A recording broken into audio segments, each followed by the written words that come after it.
मंच पर विराजमान हैं आर्य जगत के बहुत उच्च कोटि के विद्वान भजनोपदेशक, जिन्होंने अपना सारा जीवन इस वेद के प्रचार के लिए, राम और कृष्ण की संस्कृति के प्रचार के लिए समर्पित किया।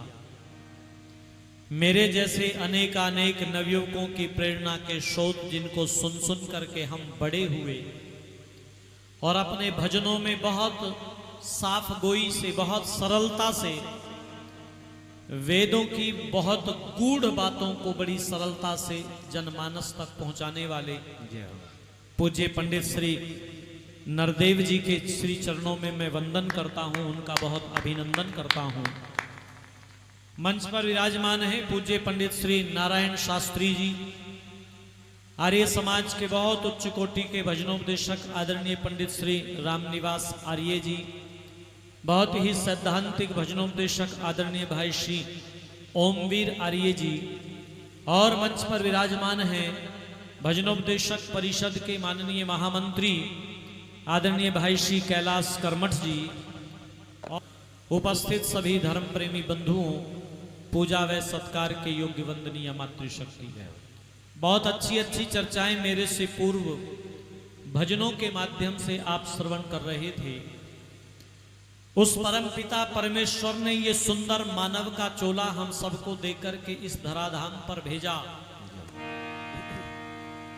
और इस मानव के चोले को देकर के भगवान ने वेद माता के माध्यम से एक निर्देश दिया हम सबके लिए, एक आदेश दिया हम सबके लिए, और कहा मनुर्भव जनया दैव्यम जन्म, मनुष्य बनो और मनुष्य बनकर दिव्य संतानों की उत्पत्ति करो। एक व्यक्ति कहता है ये सड़कें भरी चली जा रही हैं, जिधर देखो आदमी ही आदमी दिखाई देता है, मनुष्य ही मनुष्य दिखाई देते हैं, तो क्या ये मनुष्य नहीं है? तो आचार्य यास्क ने कहा कि ये समझना पड़ेगा कि मनुष्य होता कौन है। और आचार्य यास्क ने तब लिखा मत्वा कर्माणि सिव्यति स मनुष्य। ऋषिवर देव दयानंद सरस्वती जी महाराज भी आर्योपदेश रत्नमाला के अंदर चर्चा कर रहे हैं, मनुष्य की, मानव की डेफिनेशन दे रहे हैं, परिभाषा दे रहे हैं, और परिभाषा को देते हुए ऋषि कह रहे हैं जो मननशील होकर विचार पूर्वक कार्यों को करता है, अन्यों के सुख दुख व लाभ हानि में स्व आत्मवत बर्ताव करता है, और अन्यायकारी बलवान से भी ना डरे, न्यायकारी सदाचारी सज्जन धर्मात्मा निर्बल से भी डरता रहे, वह मनुष्य कहलाने का अधिकारी है। आज जरा विचार करके देखिएगा, अभी आप भजन सुन रहे थे, जो समाज के अंदर चरित्रहीनता का प्रचार करते हैं, उनके लिए लोग नोटों की बारिशें कर देते हैं। जो चरित्र का प्रचार करते हैं उनको लोग एक अलग दृष्टि से देखते हैं। मेरे गुरुजी बताया करते हैं, समाज में सदाचारी सज्जन आदमी की उपेक्षा करते हैं लोग, और बदमाश आदमी हो तो उसे कहते हैं और उस्ताद ठीक हो उसे आदमी उस्ताद कह करके संबोधित करता है। तब ये पंक्तियां बड़ी प्रासंगिक हो जाती हैं। मानव कहां पहुंच गया है तू, कदर नहीं जानी नर्तन के,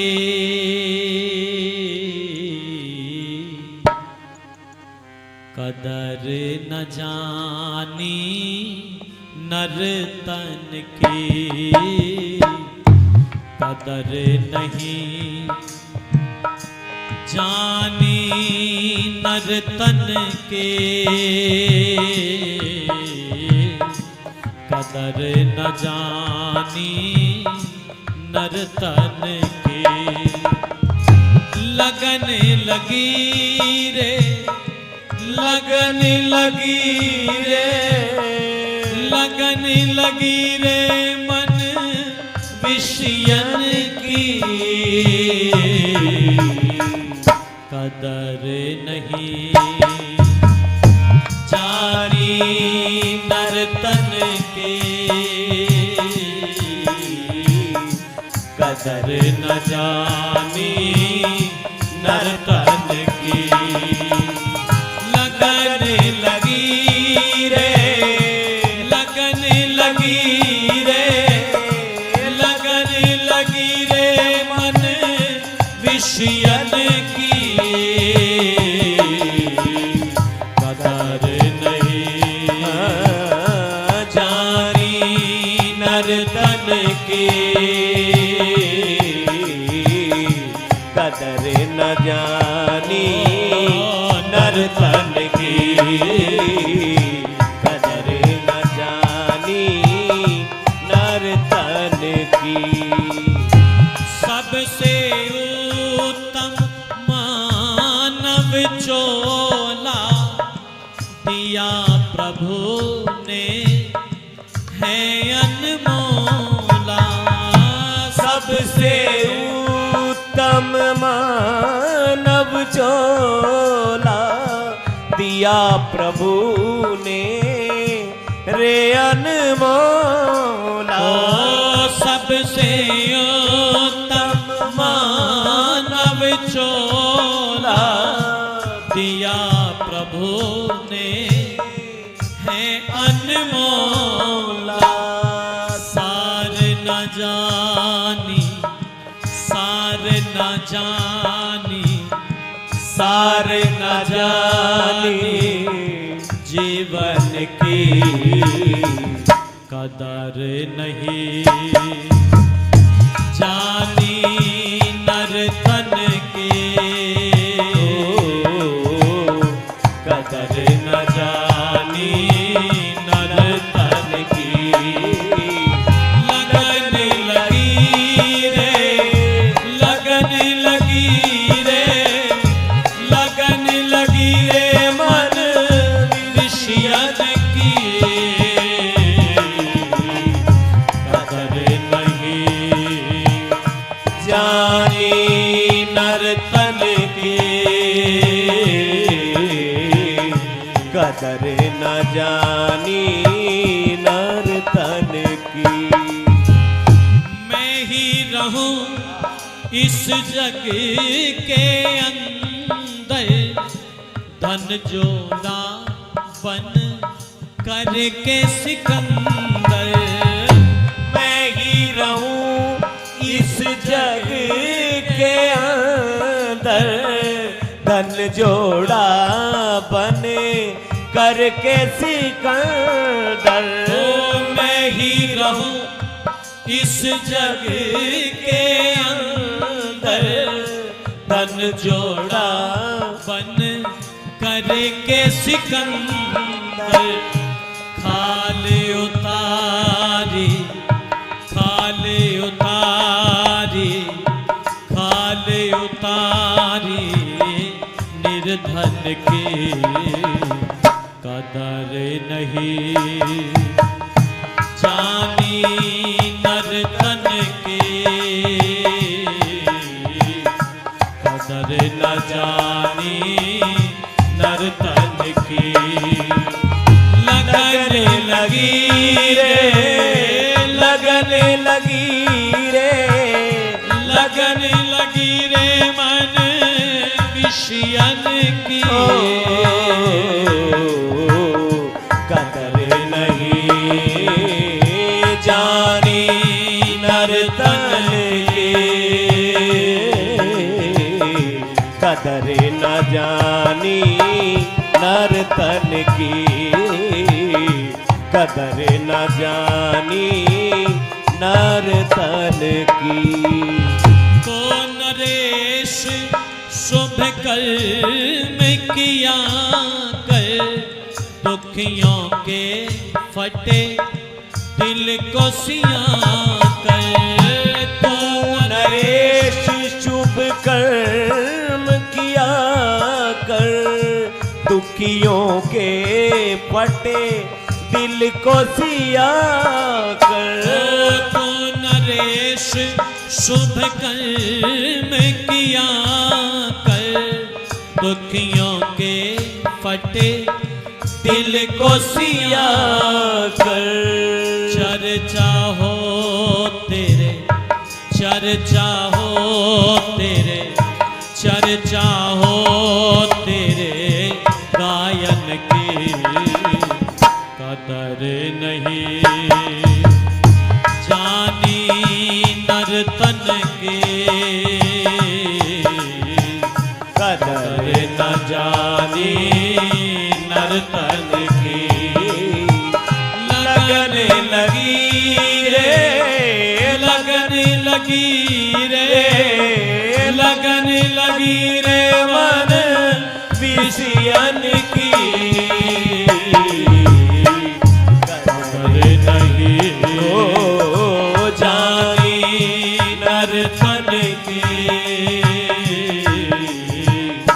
कदर न जानी नर्तन की, कदर न जानी नर्तन की, कदर न जानी नर्तन की, कदर न जानी नर्तन की। उस परम पिता परमेश्वर ने ये सुंदर मानव का तन देकर के भेजा।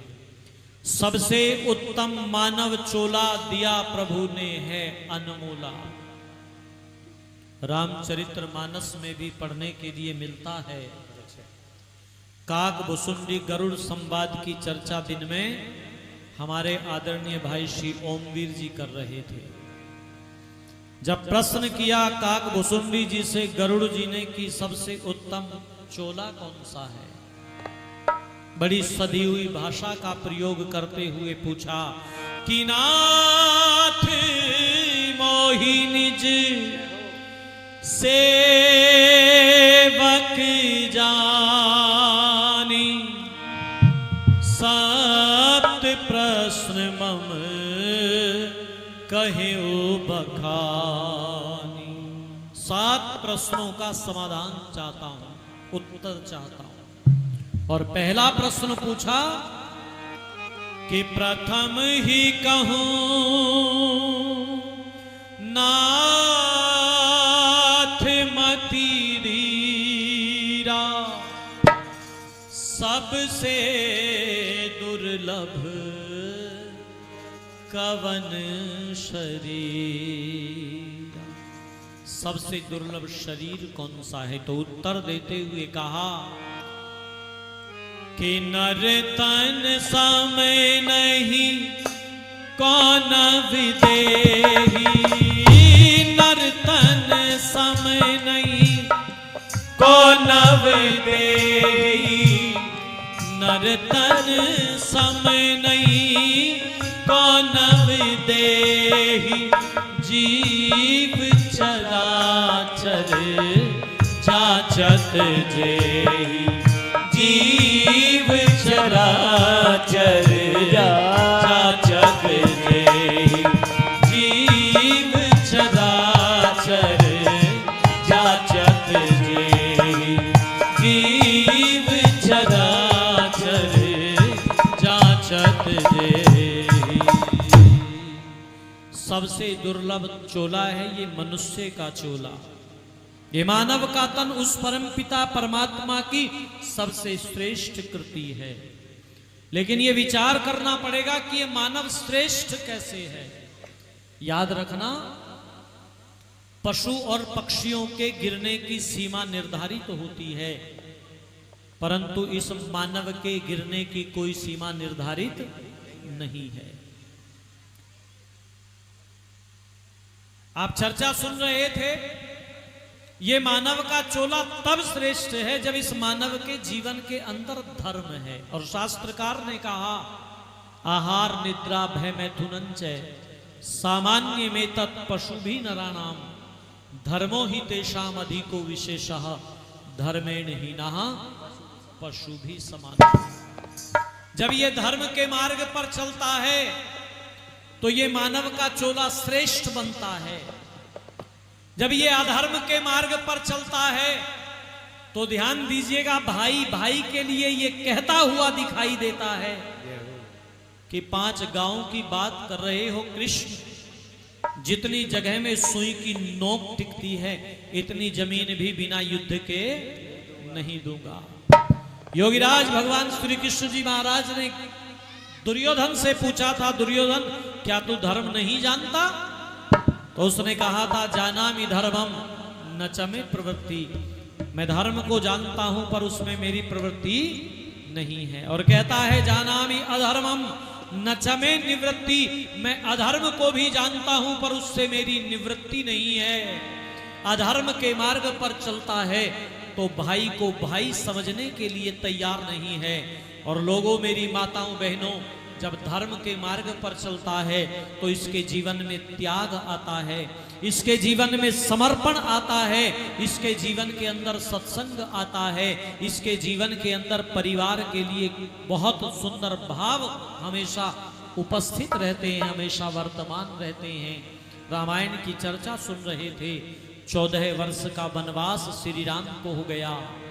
ध्यान दीजिएगा, यूं कहते हुए दिखाई देते हैं कि माँ भैया राम भरत के लिए 14 वर्ष नहीं, सारी उम्र वन में रहने के लिए कहो तो ता उम्र वन में रहने के लिए तैयार है राम। और बहुत सुंदर भाव श्री राम कह रहे थे कि मात कौशल्या से जाकर मैं विदाई ले लूं, मात कौशल्या से जाकर मैं विदाई ले लूं, फिर ये घर और नगर छोड़ चला जाऊंगा, मात कौशल्या से जाकर मैं विदाई ले लूं, मात कौशल्या से जाकर मैं विदाई ले लूं, फिर ये घर और नगर छोड़ चला जाऊंगा, मात कौशल्या से जाकर मैं विदाई ले लूं।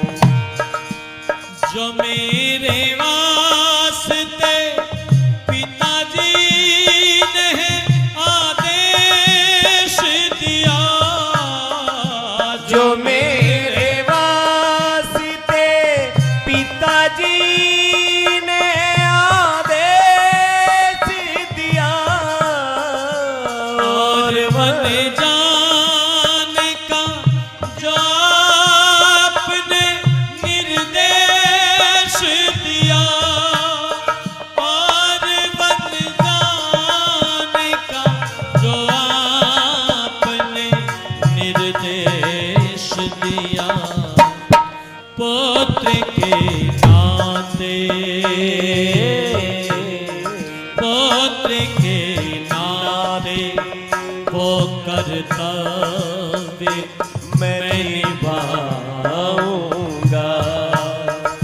फिर ये घर और नगर छोड़ चला जाऊंगा, मात कौशल्या से जाकर मैं विदाई ले लूं, मात कौशल्या से जाकर मैं विदाई ले लूं।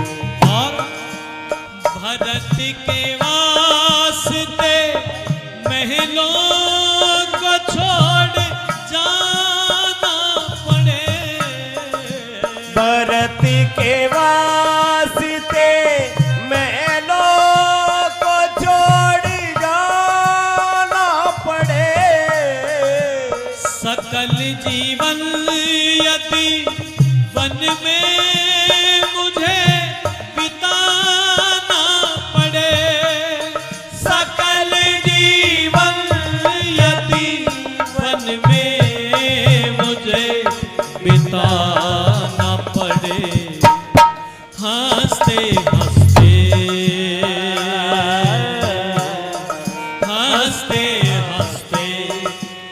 वो सभी कष्ट मैं उठाऊंगा। फिर ये घर और नगर छोड़ चला जाऊंगा। मात कौशल्या से जाकर मैं विदाई ले लूं। मात कौशल्या से जाकर मैं विदाई ले लूं। मात कौशल्या से जाकर मैं विदाई ले लूं। मैं विदाई ले लूं। मैं विदाई ले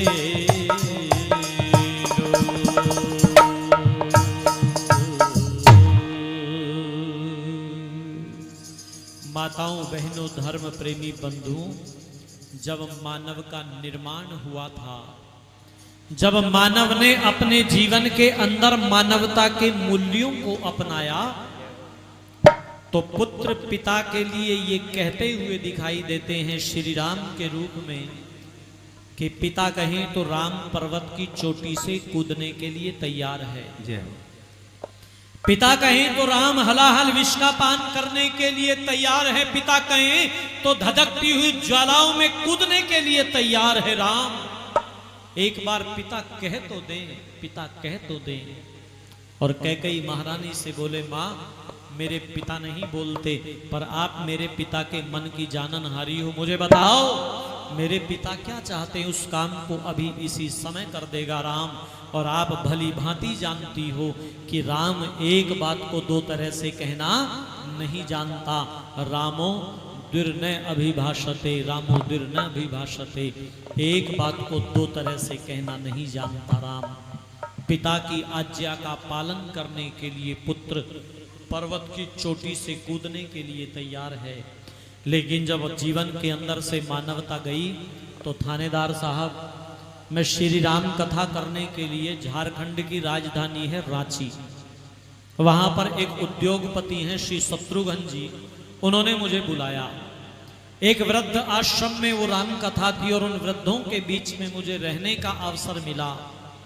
बड़े बड़े पदों पर रहे हुए लोग आज वृद्ध आश्रम में अपने दिनों को काट रहे हैं।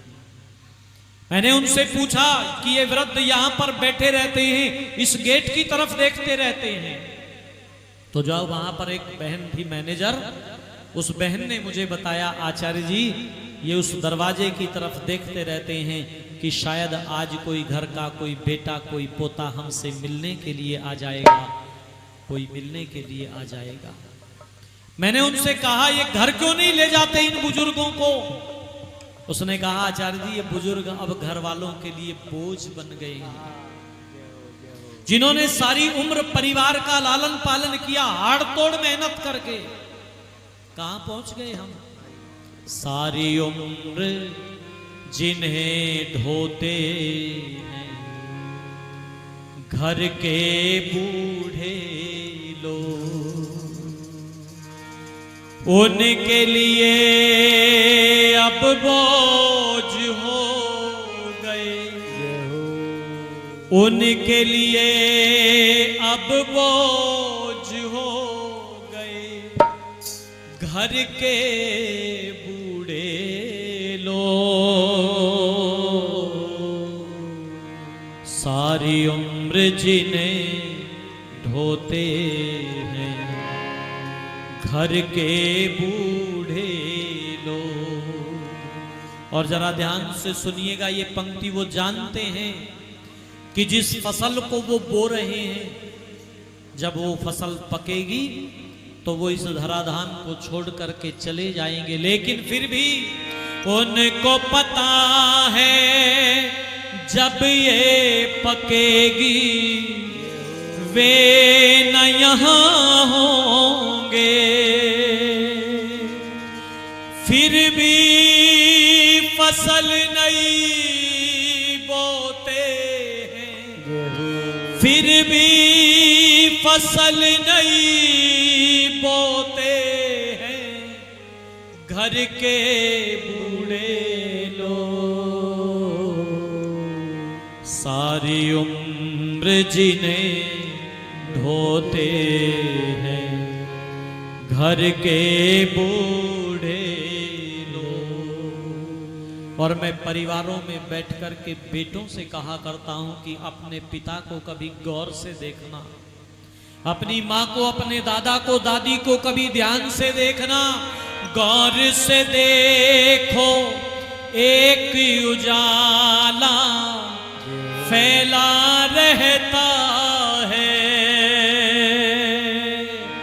ध्यान से देखो एक उजाला फैला रहता है।